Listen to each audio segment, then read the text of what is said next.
It was the autumn of 2011. I was 16, living in a drafty 3-story Victorian house tucked away in a coastal town where the fog rolled in from the ocean every single evening. My family was large and loud, consisting of my parents, my 2 older brothers who were always competitive, and a younger sister who loved playing pranks. The house was filled with the sounds of creaking wood and the distant hum of a television, making it feel crowded and cozy all at the same time. I had a very average appearance back then, usually seen wearing baggy corduroy pants and a faded band t-shirt, with my hair constantly falling into my eyes. That era felt untouchable and safe, but that sense of security was about to be shattered by an event I still cannot explain to this day. I was sitting at my desk that night trying to repair a small digital camera that had stopped working after a trip to the beach. I had the tiny components spread out on a white towel, but I soon realized that I lacked the specific precision screwdriver needed to finish the job. I remembered that my oldest brother kept a professional electronics kit in his room, which was located at the very end of the long upstairs hallway. The rest of the house felt unusually still for a Friday night, with most of my siblings occupied elsewhere or out with their own friends. I stood up and stretched, feeling the chill of the evening air through my thick socks as I prepared to make the short trip across the house. The hallway lights were dimmed to save electricity, casting long, distorted shadows against the floral wallpaper that my mother had never bothered to replace. As I walked toward the back of the house, the temperature seemed to drop several degrees with every single step I took toward my brother's door. The old floorboards beneath the carpet groaned under my weight, sounding much louder than usual in the oppressive silence of the second-floor landing. I noticed that his door was standing slightly ajar, allowing a thin, flickering sliver of light to bleed out into the dark and empty corridor. I didn't think twice about entering without knocking, as we were a close-knit family and rarely felt the need for formal privacy in our own home. I reached out and pushed the heavy wooden door open, expecting to see my brother hunched over his desk or perhaps playing a video game. Instead, the room felt strangely heavy, as if the very air had become thick and difficult to breathe the moment I crossed the threshold. There was a man sitting perfectly still in the armchair by the window, his silhouette framed by the pale moonlight filtering through the heavy curtains. He was tall and gaunt, wearing a dark, double-breasted wool overcoat that looked like it belonged to a different century entirely, perhaps the late 1940s. His posture was incredibly rigid, with his long, thin fingers resting flat against his knees as he stared intently at the wall beside the bed. I initially assumed he was a friend of my brother, who had arrived while I was distracted, though his presence felt inexplicably cold and unwelcome. The fabric of his coat looked rough and heavy, and he wore a pair of polished leather shoes that didn't have a single speck of dust. I stood there for a few seconds in total silence, waiting for him to acknowledge me or explain why he was sitting alone in the dark. Slowly, the man began to rotate his head toward me, and I felt a paralyzing wave of fear wash over me from head to toe. His skin was the color of old parchment, stretched tight over his cheekbones, and his eyes were wide, sunken, and completely devoid of any life. He didn't blink or change his expression as he locked his gaze onto mine, giving me a stare that felt like it was freezing my blood. There was no malice in his face, only a profound, hollow emptiness that made me feel like I was looking into a deep, dark well. I tried to speak or ask who he was, but my throat felt like it had been filled with dry sand, leaving me completely speechless. The sheer wrongness of his presence hit me all at once, and I realized with terrifying clarity that this person was not supposed to be here. I backed out of the room as fast as I could and sprinted down the stairs, nearly tripping over my own feet in my desperation. I burst into the kitchen and found my brother standing by the refrigerator, casually pouring himself a glass of orange juice while humming a tune. I frantically explained that there was a strange, pale man in an overcoat sitting in his room, and that he needed to come upstairs immediately. He looked at me with a mixture of amusement and concern, insisting that he had been downstairs for over an hour and nobody had entered. He joked that I was probably seeing things because I had been staring at tiny camera parts for too long under the dim light of my lamp. My hands were shaking uncontrollably as I grabbed his sleeve and dragged him back toward the stairs, desperate to prove that I wasn't losing my mind. We reached the top of the stairs and my heart was pounding so hard I could feel it in my throat. My brother pushed the door wide open and stepped into the room with a look of pure confusion on his face. The armchair was completely empty, and the heavy curtains were still hanging perfectly still against the cold window glass. There was no sign of the man in the overcoat or any evidence that anyone had been sitting there at all. The air in the room felt significantly warmer than it had just a few minutes ago when I was standing there. I stood in the doorway and stared at the spot where the figure had been, feeling a deep sense of dread. My brother walked over to the chair and sat down, asking me if I was sure I hadn't just fallen asleep. He checked behind the long curtains and even looked under his bed to show me that the room was secure. He reminded me that all the windows on the second floor were locked tight to keep the ocean breeze out. I tried to explain how real the man looked, but the words felt clumsy and ridiculous in the quiet room. He eventually patted my shoulder and told me to get some rest because I was clearly overworking myself lately. I watched him leave the room, but I couldn't shake the feeling that I was still being watched from the shadows. I tell this story to anyone who claims that ghosts are nothing more than overactive imaginations or tricks of light. I know what I saw in that house, and I know that the man in the chair was real. The memory remains as clear as a photograph, tucked away in the back of my mind for the rest of time.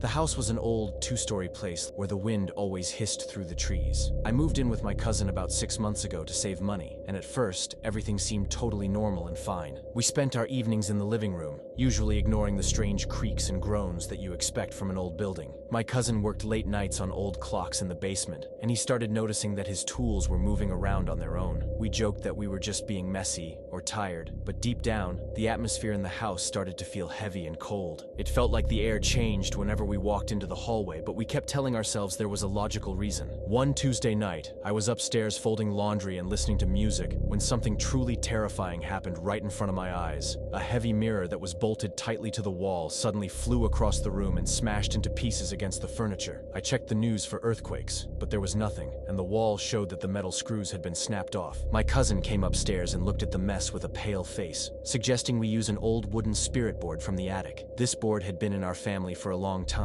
and he thought it was the only way to get answers. He was always interested in the supernatural, while I was just trying to stay calm and not lose my mind. We sat on the floor for nearly an hour with our hands on the wooden piece, asking if anyone was there with us in the dark. The room got so cold that I could see my breath, but the pointer stayed completely still and didn't move an inch the whole time. My cousin eventually got annoyed and blew out the candle, telling me that I was probably just overreacting and imagining things. He said that since the board didn't move, there was no ghost, and I should just go to bed and try to get some sleep. I tried to believe him, but I couldn't shake the feeling that something was standing right behind me in the shadows. I stayed awake for hours, watching the door and jumping at every little sound the house made in the middle of the night. A few days later, things got much worse while my cousin was away on a short business trip, leaving me all alone. I woke up at 3 in the morning to a loud, rhythmic thumping sound coming from the kitchen downstairs that made the floor shake. When I walked into the kitchen, I saw that every single cabinet door and drawer had been pulled wide open by something. All the plates and silverware had been taken out and laid on the floor in strange, perfect circles while I was asleep. The security alarm was still on, so I knew no one had broken into the house, and there was no way a person did this. My dog was cowering in the corner of the living room, growling at the empty air near the top of the stairs. The dog wouldn't come when I called her, and just kept staring at the staircase with her hair standing up on her back. She looked terrified, and every time I took a step toward her, she would whimper and bark at the shadows on the landing. I stood in the middle of the kitchen, looking at the patterns on the floor, and felt a cold shiver run down my spine. It felt like I was being watched by something that was hidden in the dark, waiting for me to make a move. I realized then that the spirit board stayed silent not because the house was empty, but because the entity didn't want to talk. It wanted to show me that it could touch my things and move around whenever it felt like it. The next morning, my cousin returned from his trip and found me sitting on the kitchen floor surrounded by the circular patterns of plates. I tried to explain what happened, but he just stared at the mess and told me that I must have been sleepwalking due to the stress. He spent the afternoon putting everything back into the cabinets while humming to himself, acting like nothing was wrong at all. Even when I pointed out that the dog was still hiding under the sofa and refused to eat, he just shrugged his shoulders. He said that old houses have weird energy and that I was letting my imagination run away with me again. It was frustrating because I knew what I saw, and the look in the dog's eyes told me I wasn't alone. As the sun began to set that evening, a thick fog rolled in from the coast and swallowed the entire backyard in gray. My cousin went down to the basement to work on his clocks, leaving me alone in the living room with a book. Suddenly, the television turned itself on at full volume, blasting static that sounded like 1,000 voices screaming at once. I scrambled for the remote, but it was sitting on the coffee table across the room, far out of my reach. The screen wasn't showing a channel, just a flickering gray light that cast long, dancing shadows against the peeling wallpaper. I called out for my cousin, but the static was so loud that my own voice felt muffled and small. I ran to the basement door and hammered on it, but the wood felt ice cold to the touch and wouldn't budge. It felt as though someone was holding the handle from the other side, pulling back with a strength that wasn't human. From behind the door, I could hear the sound of hundreds of clocks ticking in perfect unison. faster and faster, until it sounded like a heartbeat. The static from the television suddenly cut out, leaving the house in a silence so deep it made my ears ring. I stood there trembling, wondering if my cousin was even okay, or if the basement had swallowed him whole. Then, a soft tapping started on the other side of the basement door, right at the level of my feet. I backed away from the door and retreated into the center of the hallway, clutching a heavy flashlight I kept in the drawer. The tapping stopped, and for a moment, I thought whatever was happening might finally be over for the night. Then, I heard a wet, dragging sound coming from the ceiling directly above my head, moving slowly toward the stairs. I looked up and saw the plaster cracking in a long line, as if something heavy was being pulled across the floorboards upstairs. My dog started howling from under the sofa, a sound so full of pain and fear that it made my blood turn cold. I realized then that whatever was in the house wasn't just playing tricks with the furniture anymore. The lights in the hallway began to flicker and pop one by one, plunging the entire ground floor into a suffocating darkness. I clicked on my flashlight, but the beam was weak and yellow, barely cutting through the shadows that seemed to be closing in. I could hear the dragging sound reaching the top of the stairs, followed by the heavy thud of something stepping onto the first wooden step. Each footfall was slow and deliberate, cracking the wood under its weight as it began to descend toward where I stood. I called out my cousin's name one last time, praying for him to come out of the basement and tell me this was a joke, but the only response I got was a low, raspy breathing that echoed from the darkness of the staircase. The front door, which I had locked and bolted earlier that evening, suddenly swung wide open with a violent crash against the wall. A blast of freezing cold wind rushed into the house, bringing with it the smell of damp earth and old rotting wood. My flashlight beam finally landed on the bottom of the stairs, but there was nobody there, even though the steps were still groaning. I felt a hand, cold as a block of ice, press firmly against the back of my neck and push me toward the open door. I didn't look back. I just ran out into the fog and didn't stop until I reached the main road. I sat there under a street lamp until the sun came up, too terrified to ever step foot inside that house again.